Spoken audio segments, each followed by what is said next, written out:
ओवीज kitchen या recipe चॅनलमध्ये तुमचे स्वागत आहे. तर आज आपण उन्हाळा स्पेशल कैरीची अतिशय चटपटीत आणि अतिशय चमचमीत अशी ही रेसिपी करणार आहोत.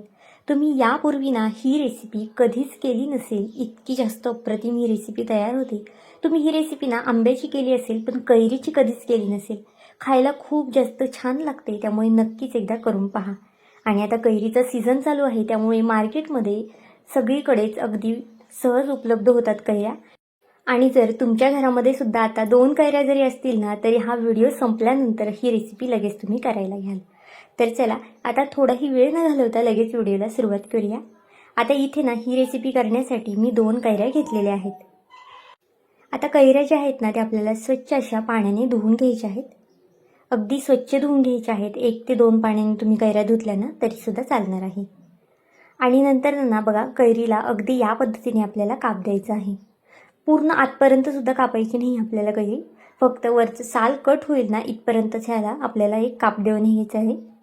इथे पाहू शकता, दोन्ही कैऱ्यांना अगदी या पद्धतीने मी काप दिलेला आहे. आता असा काप का द्यायचा हे सुद्धा पुढे सांगते. तुम्ही जर अशा पद्धतीने कैरीला काप दिला तर कैरीचे जे साल आहे ते अगदी लगेच मोकळं होतं. आता एका कुकरमध्ये अगदी थोडंसं पाणी घातलं आहे. अर्ध्या ग्लासला कमी पाण्याचा वापर केलेला आहे इथे मी. आणि या दोन्ही कैऱ्या कुकरमध्ये मी टाकून घेतल्या आहेत. आता 1-2 ते 3 शिट्ट्यामध्ये अगदी आरामात ह्या कैऱ्या शिजतात. पाहू शकता, 1-2 ते 3 मिनटं झालेले आहेत आणि कैऱ्यासुद्धा अगदी आरामात शिजलेल्या आहेत. आता जो आपण कैरीला काप दिला होता त्यामुळे बघा, कैरीचं जे साल आहे ते अगदी पटकनी सेपरेट झालेलं आहे. अजिबातच काढायला वगैरे लागत नाही. त्यामुळे तुम्ही सुद्धा नक्कीच अशा पद्धतीने काप देऊन घ्या. आता जो सालीला लागलेला गर आहे तो अगदी या पद्धतीने चमच्याने काढून घ्यायचा आहे. आता हे खूप जास्त गरम आहे. तुम्हाला हवं असेल तर तुम्ही थंड करून सुद्धा याची सालीचा जो गर आहे तो काढू शकता.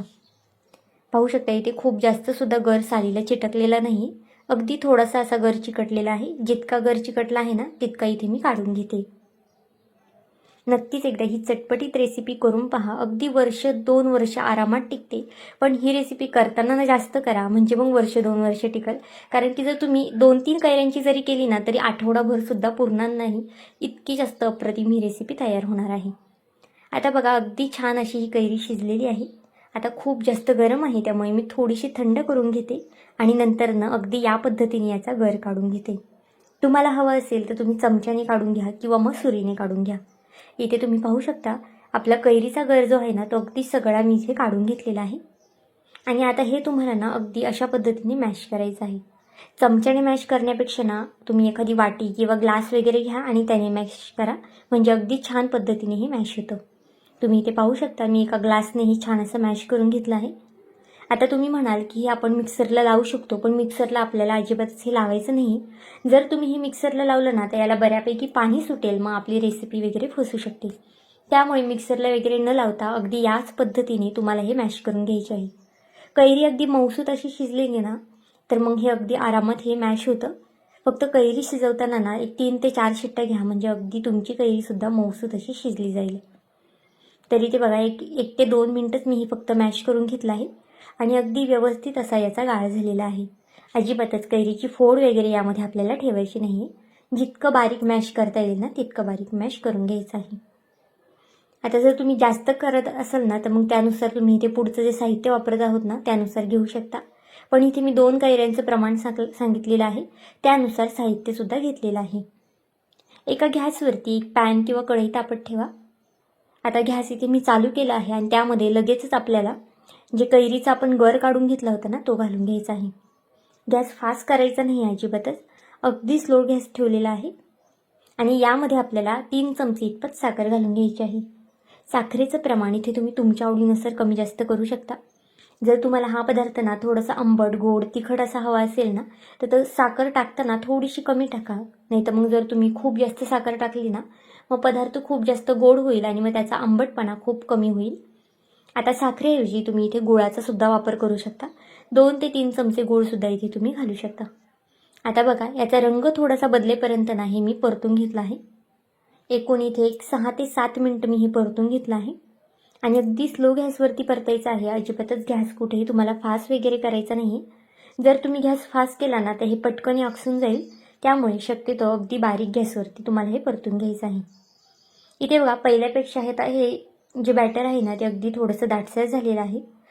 सुरुवातीला आपलं बॅटर जे आहे ना थोडंसं पातळ होतं, त्यामुळे आता बघा थोडंसं शिजवल्यानंतर ह्याला थोडंसं एक दाटसरपणा येतो. यामध्ये काही असे चटपटीत आपण मसाले घालून घेऊया. अर्धा चमचा इथे बघा मी बेडगी मिरची घातली आहे. याने रंग खूप छान येतो, त्यामुळे आवर्जून घाला.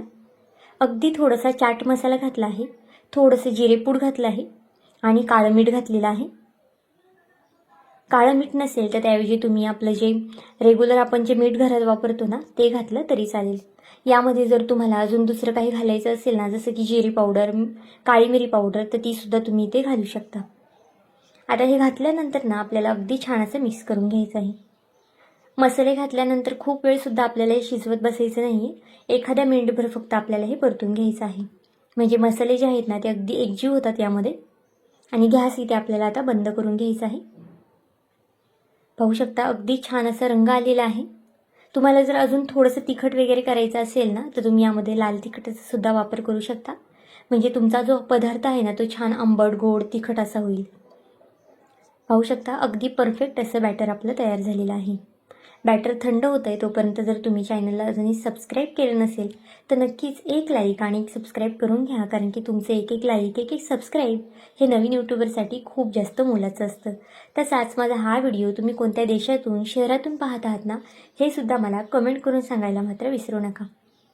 आता इथे बघा एक प्लेट घेतली आहे. तुम्ही जर जास्त क्वांटिटीमध्ये करत असाल ना तो कोणताही ट्रे घेऊ शकता किंवा एखादा प्लास्टिकचा जो कागद असतो ना त्यालासुद्धा तुम्ही इथे तेल लावून घेऊ शकता. पण इथे आपण 2च कैऱ्या वापरल्या आहेत ना, त्यामुळे आपल्याला प्लेट पुरेशी आहे. प्लेटला थोडंसं तेल किंवा तूप लावून घ्या. इथे मी थोडंसं अगदी 2-3 थेंब तेल घातलं आहे आणि अगदी छान पद्धतीने सगळीकडून तेल पसरून घेतलं आहे. त्यानंतर बघा आपलं जे बॅटर आहे ना कैरीचं ते यामध्ये आपल्याला घालून घ्यायचं आहे. तुम्ही यापूर्वी नक्कीच आंबा पोळी केली असेल, पण कैरी पोळी कधी केली आहे का हे सुद्धा मला नक्की कमेंट करून सांगा. खायला खूप जास्त अप्रतिम लागतं आणि वर्षानुवर्षभर अगदी छान असं टिकतंसुद्धा. जेवण झाल्यावर सुद्धा तुम्ही हे खाऊ शकता. अगदी चटपटीत लागतं खायला, त्यामुळे नक्कीच एकदा करून पहा. बनवायला अगदी झटपट तयार होते ही रेसिपी आणि उन्हाळ्याचा दिवस आहे त्यामुळे नक्कीच एकदा ही रेसिपी करून पहा. आता बघा बॅटर घातल्यानंतर ना आपल्याला अगदी अशा पद्धतीने हे बॅटर पसरून घ्यायचं आहे. एखाद्या चमच्याने किंवा अशा पद्धतीने स्पॅच्युलाने वगैरे तुम्ही हे बॅटर पसरून घेऊ शकता. फक्त ताटाला खाली तेल लावायला मात्र विसरू नका. जर तुम्ही ताटाला तेल लावलं ना तर अगदी तुमची पोळी वाळल्यानंतर आरामात निघणार आहे. आता अगदी कडपर्यंत हे मी पसरून घेतलेलं आहे आणि 2 ते 3 दिवस याला आपल्याला वाळून घ्यायचं आहे. कधी कधी 2 दिवसामध्ये सुद्धा वाळेल, की जर तुमच्याकडे ऊन खूप जास्त प्रमाणात असेल तर. आणि जर ऊन नसेल, तुम्हाला जर फॅन खाली वाळवायचं असेल ना तर एक 3 ते 4 दिवससुद्धा लागू शकतात. इथे पाहू शकता 2 दिवसानंतर उन्हामध्ये मी हे वाळून घेतलं आहे आणि अगदी छान पद्धतीने असं वाळलेलं आहे. ताटाला खाली तेल लावल्यामुळे ना आपली जी पोळी आहे ना ती अगदी आरामात निघते. खूप जास्त वेळसुद्धा या पोळीला निघायला लागत नाही किंवा खाली वगैरे चिटकत वगैरे सुद्धा नाही. बघा अगदी आरामात अशी ही पोळी आपण काढून घेऊया ताटापासून. नक्कीच एकदा ही रेसिपी करून पहा. फक्त तुम्हाला 2 कैऱ्या घ्यायच्या आहे, शिजवून त्याचा गर काढून घ्यायचा आहे. काही आवडीचे मसाले यामध्ये घालायचे आहेत आणि एका प्लेटमध्ये टाकून हे वाढून घ्यायचं आहे. रेसिपी करायला खूप जास्त सोपी आहे. फक्त व्हिडिओ थोडासा मोठा झाला आहे कारण की अगदी डिटेलमध्ये दाखवला आहे म्हणून. तर इथे बघा आपल्या पोळीला रंगसुद्धा अगदी छान झालेला आहे. अगदी बाहेर मिळतात ना अगदी ट्रान्सपरंट पोळ्या, अगदी तसाच याचा रंग झालेला आहे. आता याला ना तुम्ही कोणत्याही आकारामध्ये कट करून घेऊ शकता. अगदी लहान लहान चौकोनी आकार करा किंवा मग लांब लांब आकार करा. तुम्हाला जे आकार आवडतील ना त्या आकारामध्ये तुम्ही हे कट करून घेऊ शकता. आणि एखाद्या पॅक डब्यामध्ये किंवा काचेच्या बरणीमध्ये वगैरे ना तुम्ही हे भरून ठेवू शकता. आरामात वर्षभर हे टिकतं. खरं तर वर्षभर टिकणारसुद्धा नाही, कारण की 1 महिन्याच्या आतच तुम्ही हे संपवून घ्याल. बघा अगदी या पद्धतीने आता याचे मी चौकोनी असे तुकडे करून घेतले आहेत, त्रिकोणी, आणि अशा पद्धतीने लांब लांब याचे स्लाईस करून घेणार आहे. तुम्हाला हवं असेल ना तर तुम्ही याची गोळीसुद्धा करू शकता किंवा मग चौकोनी चौकोनी अगदी लहान लहान आकारसुद्धा करू शकता. आता हे सगळे मी लाईन अशा पद्धतीने कट करून घेते आणि नंतर तुम्हाला दाखवते. आता इथे पाहू शकता सगळे कट करून झालेले आहेत आणि अगदी अशा पद्धतीने एक एक मी हे ठेवून घेतले आहेत. आता हे एक एक ठेवल्यामुळे ना आपल्याला याला पिठी साखर लावायची आहे. त्यामुळे अशा पद्धतीने पसरून ठेवलं ना तर अगदी व्यवस्थित अशी पिठी साखर याला लागली जाते. आता थोडासा लाईटचा इश्यू आहे त्यामुळे कलरमध्ये तुम्हाला चेंज वाटत असेल. आता बघा अगदी व्यवस्थित अशी भुरभुरायची आहे आपल्याला यावरती पिठी साखर. तुमच्याकडे पिठी साखर नसेल ना तर तुम्ही आपली जी रेग्युलर साखर असते ना ती मिक्सरला फिरवून घेतली तरी चालेल. आणि अगदी हाताने अशा पद्धतीने आपल्याला हे चोळून घ्यायचं आहे. यामुळे काय होतं, आपला जी पदार्थ आहे ना तो वरनं छान गोडसर लागतो आणि आतून छान आंबट गोड असा लागतो आणि अजिबातच एकमेकांना चिटकतसुद्धा नाही. बघा, सगळीकडून अशी पिठी साखर मी लावून घेतली आहे आणि एका प्लेटमध्ये किंवा डब्यामध्ये तुम्ही हे काढून घेऊ शकता. आता इथे मी सगळ्या कैरीच्या ज्या पोळ्या आहेत ना त्या काढून घेतल्या आहेत एका प्लेटमध्ये. तुम्ही याला कैरी मसाला कैरी म्हणू शकता किंवा मग तुम्ही जे नाव द्याल ना ते मला नक्कीच कमेंटमध्ये सांगा, म्हणजे मी सुद्धा नक्कीच त्याला ते नाव देईल. तुम्हाला जे नाव सुचत असेल ना तुम्ही याला ते देऊ शकता. आता इथे एक मी तोडूनसुद्धा दाखवणार आहे तुम्हाला. तुम्हाला हवं असेल ना तर तुम्ही हे जाडसुद्धा करू शकता, पण इथे मी अगदी छान पातळ पातळ केलेले आहेत. तुम्हाला ज्या पद्धतीने ह्या वड्या करायच्या असतील किंवा ज्या पद्धतीने आकार द्यायचा असेल ना त्या पद्धतीने इथे करू शकता. तर आजची ही साठवणीची रेसिपी तुम्हाला कशी वाटली मला हे कमेंट करून नक्की सांगा. आणि चॅनलवरती नवीन असाल तर चॅनलला एक लाईक आणि एक सबस्क्राईब करायला विसरू नका. पुन्हा भेटूया आपण अशाच एका नवीन व्हिडिओमध्ये. तोपर्यंत बाय.